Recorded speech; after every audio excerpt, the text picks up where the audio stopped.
दोस्तों नमस्कार।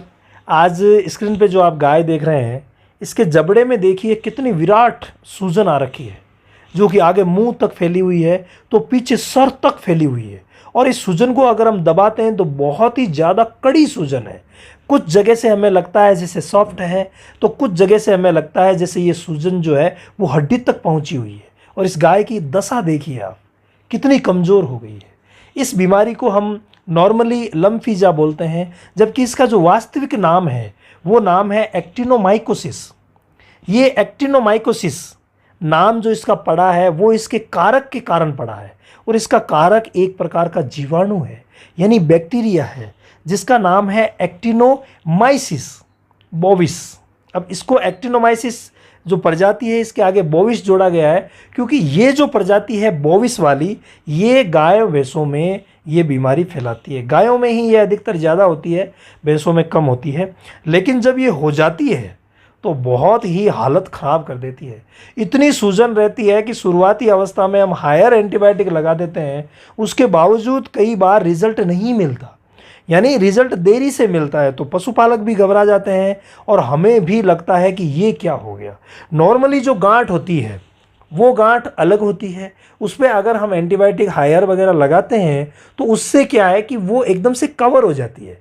लेकिन ये कवर नहीं होती। पशु खाने पीने की कोशिश ज़रूर करता है, जैसा कि इस गाय को भी आप देख पा रहे हैं, हल्की कोशिश करती है, इच्छा होती है, लेकिन खा नहीं पाती। क्यों? क्योंकि जबड़े पे इतनी सूजन आ रखी है। और इस बीमारी का अगर अंदरूनी रूप देखें तो ये बीमारी लम्पीजा यानी कि जबड़े से संबंधित बीमारी है। अंदर से जबड़े को इतना खराब कर देती है, इतना गला देती है कि उसके अंदर भी फाइब्रोसिस हो जाता है। यानी हमें जो सूजन है वो हड्डी के अंदर सूजन लगती है और उस समय वो बहुत ज़्यादा कमज़ोर हो जाता है। और जब जबड़ा कमज़ोर हो जाता है तो हमें पता है खाने पीने में परेशानी होनी ही है, दांत भी कई बार हिलने लग जाते हैं। ये जो बैक्टीरिया है, ये बैक्टीरिया फैलता कैसे है, ये भी सोचने वाली बात है। ये बैक्टीरिया फैलता है मुंह में अगर कोई भी छोटा मोटा घाव हुआ, यह एक्चुअली मुंह में ही पैदा होता है। और छोटा मोटा घाव चोट की वजह से हुआ हो या कोई नुकीली चीज़ मान लीजिए पशु ने खा ली हो, उसकी वजह से हुआ हो, उस घाव के माध्यम से फिर ये अंदर प्रवेश कर जाता है। और अंदर प्रवेश करने के बाद इतना तेज़ी से मल्टीप्लाई होता है कि ये एक्टिनोमाइसिस जो बोविस है वो बहुत ज़्यादा ग्रोथ करता है। और इसकी जब ग्रोथ होती है तो अचानक से हमें लगता है कि कल सूजन बहुत ही कम थी और आज सूजन एकदम से बहुत ही ज़्यादा बढ़ गई है, यानी एकदम से सूजन ज़्यादा बढ़ जाती है। ये अक्सर तो देखा जाता है कि जो 4-5 साल के जानवर होते हैं ना, उनमें ज़्यादा होता है। लेकिन आजकल तो कोई उम्र वाली सीमा ही नहीं है, किसी भी एज के जानवरों में ये देखा जा सकता है। ये जब हो जाता है तो इसका इलाज भी हम उसके हिसाब से करते हैं कि एक तो धीरे धीरे इलाज होगा, और एक इसकी खासियत का है, ये जो बैक्टीरिया है ये ग्राम पॉजिटिव वर्ग का है। यानी यहाँ पर हमें ग्राम पॉजिटिव बैक्टीरिया के अगेंस्ट जो काम करने वाली जो भी एंटीबायोटिक ड्रग्स है वो हमें देनी होती है। इसके अलावा मुंह पे जो भी बीमारी होती है उसके लिए हम जो भी चीज़ें अप्लाई करते हैं, जो चीज़ें खाने में देते हैं, वो सारी हमें देनी पड़ती है। अगर मान लीजिए कि कोई भी सूजन है और आप पहचान करना चाहते हैं तो इसकी पहचान एक तो दबाने से हो जाती है, बहुत ज़्यादा हार्डनेस रहती है। सेकेंड, फर्स्ट डे के ट्रीटमेंट से आराम नहीं मिलता तो उसकी वजह से भी हमें पता चल जाता है। लेकिन फिर भी अगर हमें कन्फर्म पता करना पड़ता है तो फिर हमें लैब की सुविधा लेनी पड़ती है कि इसके अंदर ये जो ग्राम पॉजिटिव बैक्टीरिया है वो है या नहीं है। इन सारी बातों से कन्फर्म कर लेंगे कि इसको एक्टिनोमाइकोसिस हुआ है यानी लम्पीजा हुआ है। और लम्पीजा अगर वास्तव में है और शुरू से जो मैं आपको ट्रीटमेंट बता रहा हूँ उसे अगर फॉलो किया जाए, इस प्रोटोकॉल को फॉलो किया जाए तो 100% रिजल्ट मिल जाता है। इलाज में हम पहले तो वहाँ से जहाँ सॉफ्ट जगह है वहाँ से ओपन कर लेंगे या निडल डाल करके देख लेंगे अंदर पस फॉर्मिंग हुई है तो ओपन करके अंदर से पूरी पस निकाल देंगे। जो आप पोटेशियम परमैंगनेट देख रहे हैं इसका हल्का गोल बना करके और इससे ड्रेसिंग कर देंगे।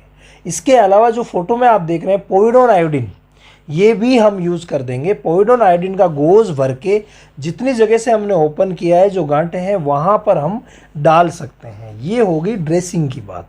और ड्रेसिंग अच्छे तरीके से करेंगे। इसमें एक साइन और भी आता है कि जहाँ जब हम ड्रेसिंग करेंगे ना तो अंदर से जो पस निकलेगी ना उसमें पीले पीले दाने दाने टाइप होंगे, सल्फर के जो दाने होते हैं ना शहद जैसे, वैसे दाने निकलेंगे। तो वो भी हमें क्लियर पता चल जाएगा कि वास्तव में इसको एक्टिनोमाइकोसिस ही है। इसके बाद अच्छी तरीके से ड्रेसिंग करेंगे और ड्रेसिंग के बाद जो हम एंटीबायोटिक यूज़ करेंगे उसमें लेंगे स्ट्रेप्टोपेनिसिलिन। और यहाँ पर स्ट्रेप्टोपेनिसिलिन जो है वो थोड़ी सी ज़्यादा डोज में लेंगे, यानी कि 2 क्विंटल की है उसे हम 2.5 ग्राम देंगे, 3 क्विंटल की है उसे 3.5 ग्राम देंगे, 4 क्विंटल की है उसे 4.5 ग्राम देंगे। यानी इस हिसाब से थोड़ी सी डोज जो है इसकी बढ़ा करके लेंगे। इसके अलावा अगर कोई चाहे तो यहाँ पर इंटासेप्टे जो भी यूज़ किया जा सकता है, जबकि सबसे बेस्ट यहाँ पर स्ट्रेप्टोपेनिसिलिन ड्रग ऑफ चॉइस है, क्योंकि ग्राम पॉजिटिव बैक्टीरिया है और पेनिसिलिन ग्रुप जो है वो ग्राम पॉजिटिव पे काम करता है।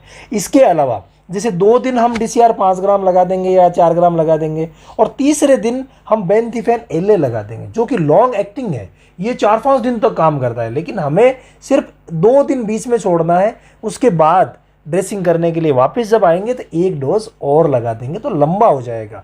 इसी प्रकार से लॉन्ग एक्टिंग जो एनाल्जेसिक है वो भी हमें यहाँ पर यूज़ करना है, टोल्फेनेमिक एसिड। अगर पशु प्रेग्नेंट है तो आप ध्यान रखें कि ये ना लगाएं, प्रेगनेंसी में कई बार ये दिक्कत कर जाता है। इसकी जगह आप फ्लूनिक्जिन मैग्लूमाइन जो मैग्लूडाइन आता है वो यूज़ कर सकते हैं, कोई दिक्कत नहीं है।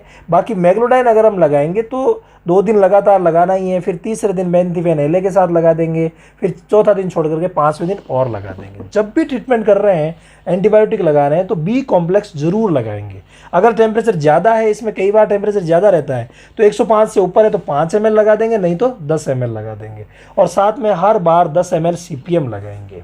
ये भी बहुत ही ज़्यादा ज़रूरी है। इसके अलावा यहाँ पे क्या होगा कि पशु खाना पीना बंद कर देता है तो उसको एनर्जी कहाँ से मिलेगी? रोज़ 1 लीटर इंटालाइट इसे चढ़ाया जाएगा। अगर आप इंटालाइट में नर्वाइन टॉनिक मिलाते हैं बहुत अच्छी बात है, ट्राइवेट मिलाते रहें 15-15 ml तो बहुत ही अच्छी बात है। नहीं मिलाएं तो भी इंटालाइट तो चढ़ाना बहुत ज़्यादा ज़रूरी है। इसकी जगह हम रिंटो ज़रूर काम में ले सकते हैं। इसके बाद एक आयोडीन का पाउडर, ये जो आप सामने देख रहे हैं आयोडोवेट पाउडर, ये हम 20-25 ग्राम रोज़ ज़रूर पशु को देंगे, ये भी बहुत ज़्यादा फ़ायदा करेगा। इसके अलावा यहाँ पर अगर तकलीफ़ ज़्यादा लग रही है तो हमें ना CPM, इसकी जगह हमें आइसोफ्लुफेराडोन यूज़ करना है, ये भी बहुत ज़्यादा ज़रूरी विषय है। पहले दिन 10 ml, दूसरे दिन 8 ml, तीसरे दिन 5 ml लगा देंगे। आइसोफ्लुफेराडोन भी बहुत अच्छा रहता है, प्रेगनेंसी में भी सेफ है, कोई दिक्कत नहीं है। इसके अलावा अगर सूजन हमें लग रहा है कि दूसरी प्रकार की है, जैसे मान लीजिए बोतल जा की तरफ इशारा जा रहा है, तो यहाँ पर फ्रूसेमाइड भी साथ में यूज़ किया जा सकता है। बाकी अगर पस जो आ रही है और वो पस पीले पीले दाने से है तो क्लियर मान के चलें कि सूजन गहरी है, यानी बहुत टाइट सूजन है और पस जैसी शहद जैसी आ रही है, तो इट मीन्स एक्टिनोमाइकोसिस ही है। और अगर समय पे इलाज किया जाए तो रिजल्ट मिलेगा, अन्यथा इसमें पशु मर भी जाते हैं।